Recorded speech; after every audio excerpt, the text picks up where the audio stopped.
Ayni kunlarda Oliy Majlis Qonunchilik palatasi deputatlari va O'zbekiston Xalq demokratik partiyasi viloyat kengashi faollari ishtirokida joylarda korrupsiya davlat va jamiyat rivojining kushandasi mavzusiga bag'ishlangan ochiq muloqotlar o'tkazilmoqda. Ana shunday tadbir Sharqiy harbiy okrug tasarrufidagi harbiy qismda ham tashkil etildi. Unda Oliy Majlis Qonunchilik palatasi deputati Dilbarxon Mamatjonova so'zga chiqib, yurtimizda davlatimiz rahbari boshchiligida bu illatga qarshi olib borilayotgan keng ko'lamli ishlarga e'tiborni qaratdi. Mamlakatimizda korrupsiyaga qarshi kurash bo'yicha aniq tizim shakllantirilib, qonunchilik bazasi takomillashtirildi. Parlament palatalari tomonidan ham unga qarshi kurash bo'yicha amaliy ishlar olib borilmoqda. Prezidentimiz raisligida bo'lib o'tgan videoselektor yig'ilishida bu og'riqli nuqtaga alohida e'tibor qaratilganligi aytib o'tildi. Muhtaram prezidentimiz tomonidan mana shu korrupsiyaga qarshi kurashish bo'yicha juda ham kengaytirilgan mana shu yig'ilish o'tkazildi.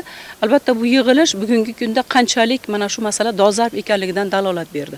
Bo'lib o'tgan yig'ilishdan o'zimizga xulosa chiqargan holda biz mana Oliy Majlis Qonunchilik palatasida o'sha yo'l xaritasi tasdiqlab olindi. Mana shu yo'l xaritasiga asosan joylarda mana shunday tadbirlarni targ'ibotini tashkillaymiz. Korrupsiya jamiyat kushandasi. U taraqqiyotning ildizini qirqadi. Ammo mamlakatimizda ushbu salbiy illat domiga tushib qolayotgan shaxslarning borligi kishini xavotirga soladi. Bu mavzu ommaviy axborot vositalarida ham keng yoritilmoqda. Unga chek qo'yish maqsadida xizmatlar raqamlashtirildi. Birgina maktabgacha va maktab ta'lim tizimida 10 dan ortiq xizmat turlari elektron shaklga o'tkazilgani bu sohada murojaatlar sonini 2500 taga kamaytirish imkonini berdi. Muloqotlar shuni ko'rsatyaptiki, fuqarolar korrupsiyaga befarq emas. Bugungi kunda fuqarolarimiz faol, Adliya vazirligi tomonidan huquqiy bir Telegram kanallar ochilgan. Albatta bularni yana ham rivojlantirishimiz kerakki, bugun o'zi berilgan savollarni o'zi ham fuqarolarimiz qanchalik uyg'oq ekanligidan dalolat beradi. Mana bugungi kunda har bitta jamiyatda ro'y berayotgan voqea hodisalarga bee'tibor emasligidan dalolat beradi.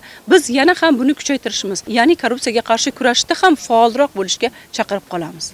Harbiy qismda bo'lib o'tgan muloqot ham savol-javoblarga, bahs-munozaralarga boy bo'ldi. Bugun yurtimiz sarhadlarini munosib qo'riqlayotgan ofitser va askarlar yurtimizda sodir etilayotgan korrupsion holatlarga jiddiy e'tibor bilan qarashmoqda. Korrupsiya davlatimizning asosiy kushandasi ekanligini, ya'ni qaysi ma'nodagi har bir illatning boshi korrupsiya ekanligini ular chin ma'noda tushunib yetdi deb o'ylayman. Prezidentimiz raisligida bo'lib o'tgan korrupsiyaga qarshi kurashish mavzusiga bag'ishlangan videoselektor yig'ilishi shuni ko'rsatadiki, davlatimiz rahbari ushbu holatga qarshi kurashishda tashabbuskor va islohotchi. Shunday ekan, jamiyatda halollikni ta'minlash, korrupsiyaning har qanday ko'rinishiga keskin barham berishga hissa qo'shish shu zaminda istiqomat qilayotgan fuqarolarning insoniy burchidir. Joylarda bunday targ'ibot tadbirlari davom etmoqda.